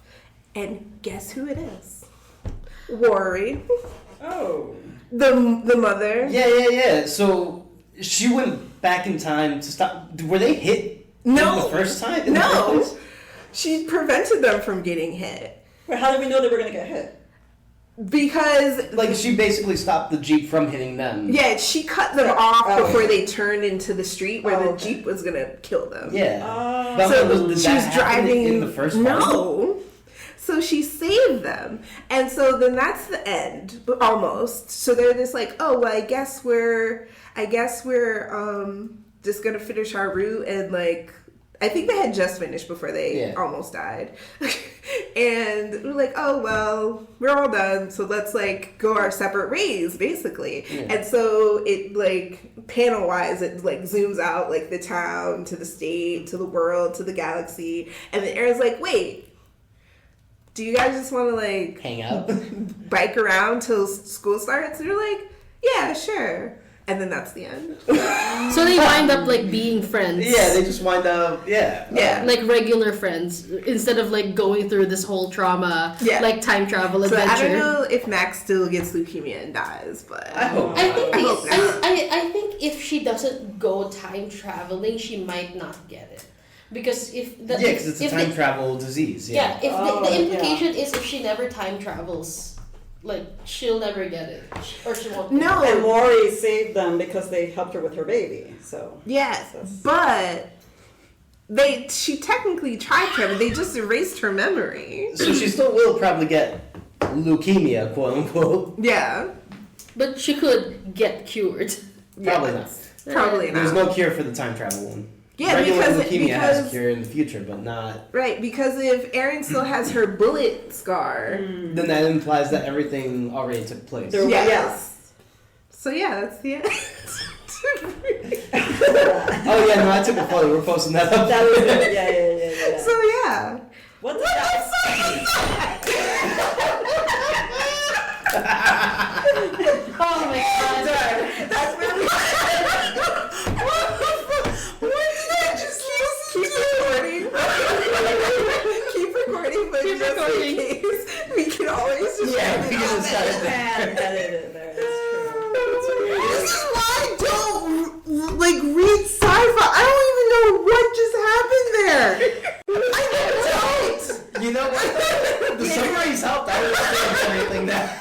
Yeah, I will say. Tied together. Look, I will say, as somebody who does read genre fiction, as somebody who loves sci-fi and fantasy, my hard rule is I hate time travel. I didn't. This know was time. not bad.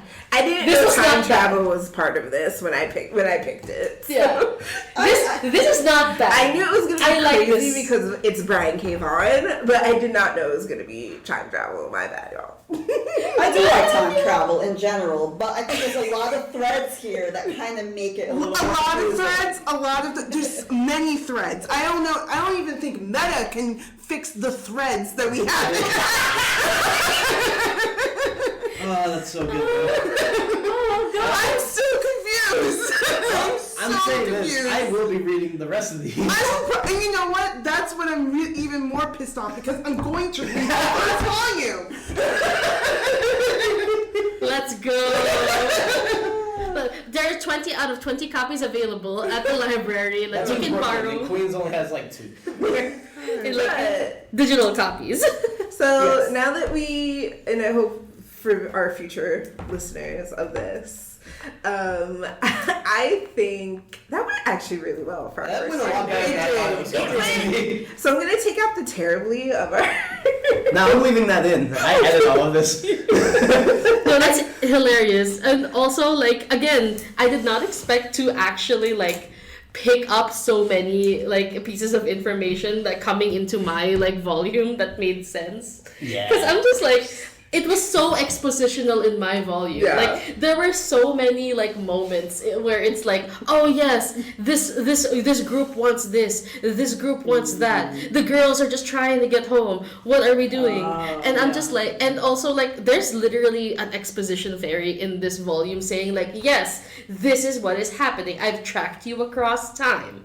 And I'm just like, very convenient. I left out for the sake of time. I left out so much. So Yeah, I looked at a few things too, but I'm like, those weren't Those didn't feel super yeah. important. Yeah. It's really funny because like when I was summarizing mine, I focused so much on the girls' movements that I didn't stop to like really understand what was going on in the old timers timeline. And I realized more and more as everything went on, That it like, was oh all no, connected, yeah. that's all connected actually. Maybe I should have paid more attention. But my memory was focused on like the girls' movements across Yeah. this volume. I mean, And they're it the still made main- sense. Yeah. Yeah, because they're the main characters. I think. And just as a heads up, this is not how you write a book report. Yes.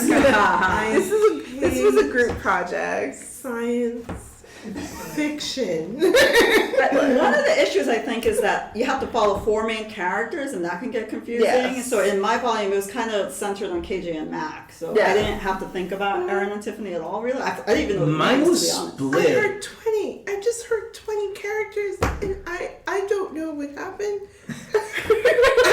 I don't know. Should I just curl in a ball and just keep rocking back and forth? All and they right, make the it next time something we do make this, we sense? should just do like, historical fiction. Or something more linear. Something more linear.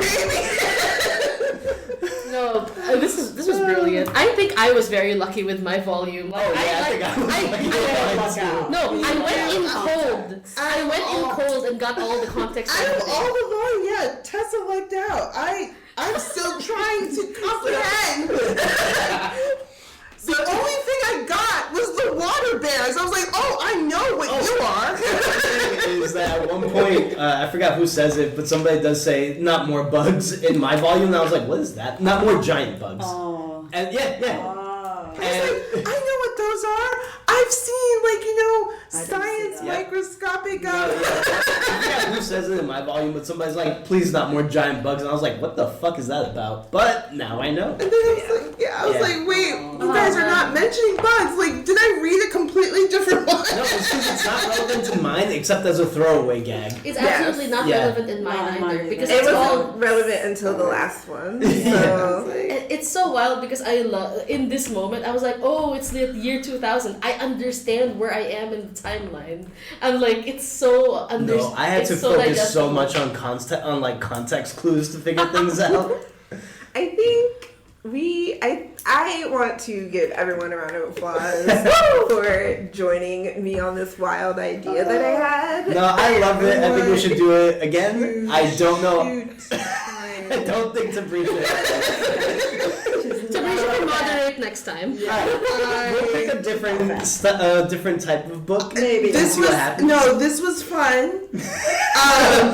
I definitely think we should stick to the Ryan? graphic novel Yes. format. Yes, definitely, It's because I easier don't to think it would not work with a Like a book. A book, no. Like a YA book, but like even that. Probably that would still Yeah. be It hard. would be really funny. So this is just a thought. It would be really funny if we got one of those romance series where it's like, oh, the first volume focuses on this first couple, and then the next volume focuses on the second couple that was related to the first. Like, if you Isn't that want just to read Bridgerton? it- Exactly, right? there are other novels outside of Bridgerton that use this format. Bridgerton is not the only option. I don't believe you. We can do the Anyways. Jasmine I Guillory. feel like it was just a segue. It's like, can we read Bridgerton? No, I don't want to read Bridgerton. I don't want to read I don't know. Alright, so this is what we No. do. Read Dracula. Oh! Yes. Wait, have any of you heard of Dracula Daily? No. We can do. I mean, you've read it, but we can do something like. Something wicked this way comes. We could do something like something is killing the children. If it's Yes. See, that I get. This I have But no we- idea what we this all is. we should all have Oh no, wait, very no. limited knowledge of it. No, but no, just this is kind what we of do. read it. Only the 4 of us read it, and Tabrizia's just there, like, correcting us as we go. That sounds good. Yeah. That No. makes sense. Yeah, 'cause, yeah, How many I volumes are there? it's still ongoing. 20. So I it's think it's the 12th volume comes out either and no one's doing that. this Oh, this wow.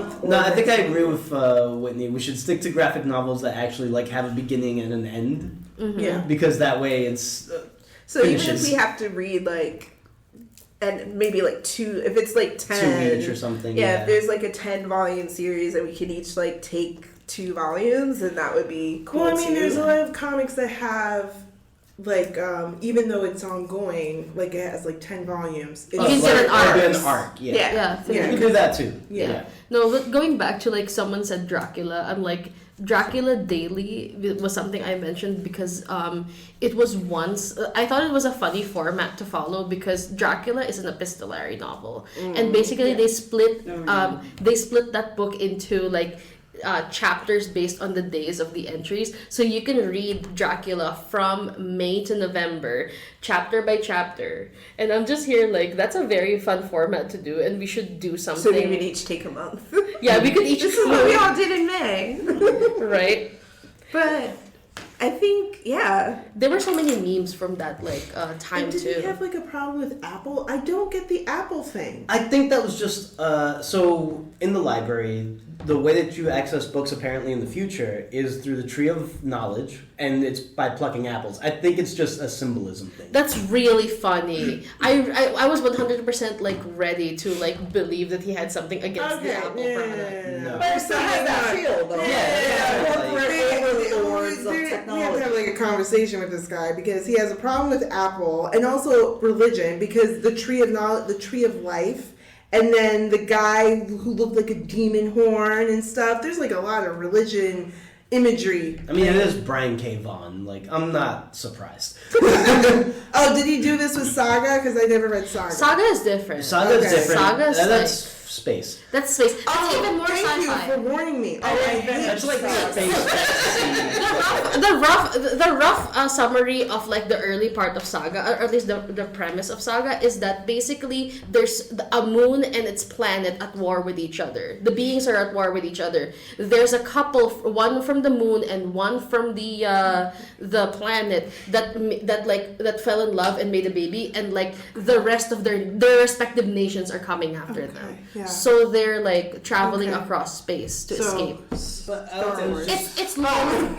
It's long. Yeah. Oh, yeah. And it went on hiatus and then just it came came back back. up. Yeah, it just came Yeah, back. it just came back. It does. It's more to say that like Brian K. Vaughan just tackles a number of like just Topics, So like Very I'm not strong surprised. topics. Yeah. But I mean, he did also Why the Last Man. And He did Why the I Last haven't read Man, Why the Last Man. Sex Oh, Criminal. so good. No, that's No, not Sex Matthew Criminal. Vaughn. That's Matthew Vaughn. Sorry, Yeah. the other Vaughn. I loved. Sorry, he Why did the Last Ex Man. Machina, which is like Yeah. a superhero Yeah. one that like after 9/11 specifically. Yes. Yeah, so it's I loved Why the Last Man until the final No, volume. correction. Not Really? Matt. That's what not, makes it. No, it's Sex Criminals is Matthew not Vaughn. Matthew Vaughn. That's Batman, Matt I guess you could Fraction. say. Matt Fraction thing. It was the I'm like that's not Vaughn. I was But like, either way, like Brian K. Vaughan does do a lot of like Yeah. Commentary and commentary in his comics. heavy-hittedness. it's very good. He's very good. No, But I unfortunately grew out of Saga. Like when Yeah. Same. Apparently, he About wrote for it. Lost oh, that makes so much Yeah. sense. everything Oh makes my sense. god. and Under the Dome. I think- Oh my god, it makes so much sense. Yeah. I didn't like. Okay. And is it Lost coming back, or is Yeah, I it? think they're doing something with it again. I don't remember what it is though. It's like a reboot. Is it a reboot? Okay, shit. I don't know. I'm But- not there. I'm also not there. We're gonna kind of close it out.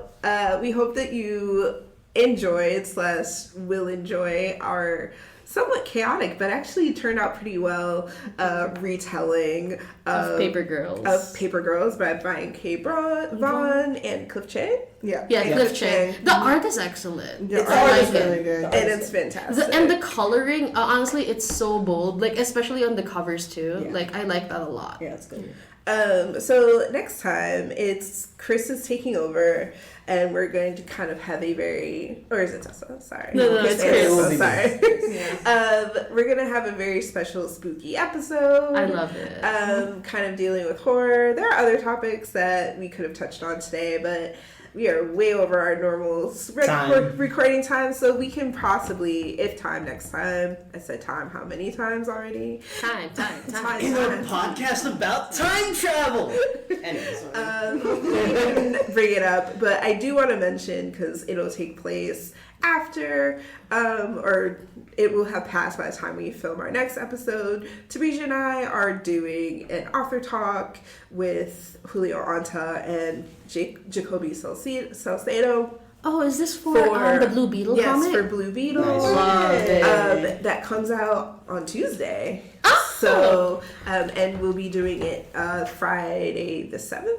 The 11th. The 11th. The 11th. So yeah, That's scope cool. that out and we'll probably post it on our website. It is on our website. It is. Yes. There you go. No, I meant the recording. Oh, I thought you meant the event link. No, I Yes. know that's on our site. The recording on our site. Yes.